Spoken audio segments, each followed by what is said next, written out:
Strawweight bout. Piera Rodriguez coming in at plus 110. Gillian Robertson coming in at minus 110. Over under 2.5 rounds. Minus 110 for the over, plus 110 for the under. 2-3 in her last 5 for Gillian Robertson.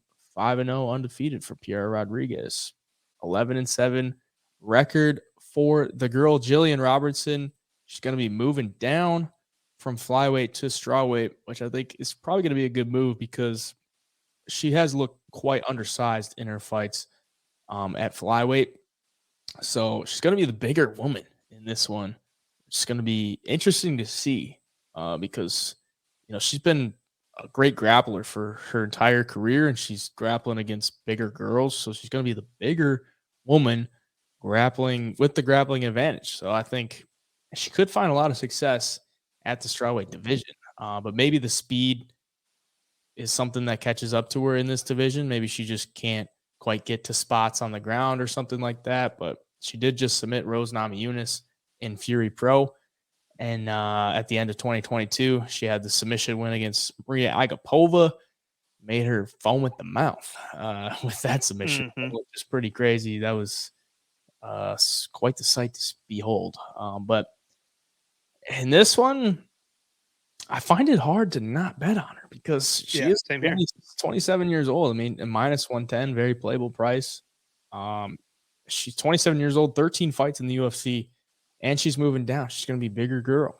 And Piera Rodriguez hasn't shown me too much in her couple fights in the UFC to really get behind. A win over Kay Hansen, unanimous decision win there.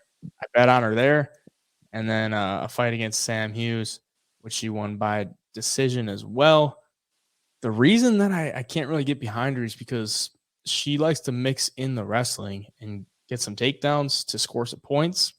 And I don't think that's a great idea against Gillian Robertson because you go to the ground against Gillian Robertson, like you might find yourself in some tough positions.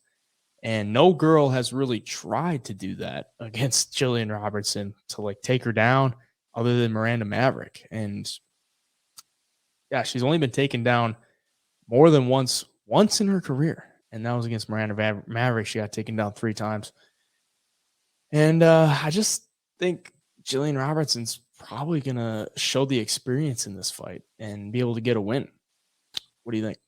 No, I'm the same way. This is kind of like what we've seen in the past few weeks, like Sam Hughes going up against a girl who doesn't have that much experience at this level. And she, grinds out the win. And then what's the fight the week before we saw? I guess shit.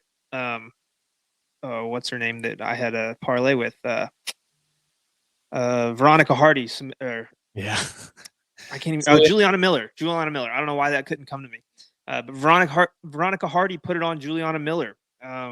And just use that experience and having a more well-rounded game. But Gillian Robertson, it shocks me that she's only 27 because it feels like she's had so many fights in the UFC where she'd be like mid-30s, closer to 40, but she's still so young and she is super talented on the ground. I mean, that pure grappling, like you said, man, she submitted Rose Namajunas, I think on New Year's. I think it was like January 1st, some tournament, which is impressive because Rose is a savage everywhere in mixed martial arts. But if you look at some of the girls, Gillian Robertson has fought, submitted Molly McCann.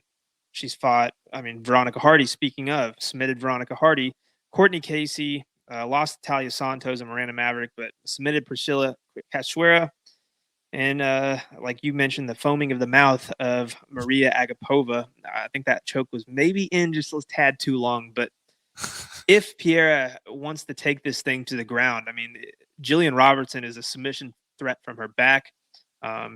She hits some kind of reverse position, she's going to get on top. And if she gets on top, I think it's pretty well over. She's so talented with the arm bars and the rear naked chokes.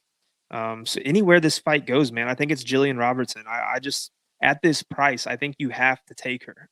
Being minus 110, I think it's a no-brainer. And I think as the fight gets closer to, you'll see her start inching further towards minus 130, minus 140.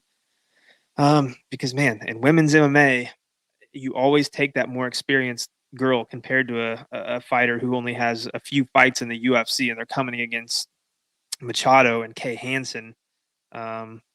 Yeah, and Sam Hughes. I mean, I don't know. This thing just jumps off the page at me that Gillian Robertson's the play, and it's a good play this week. Yeah, that's what I'm thinking too.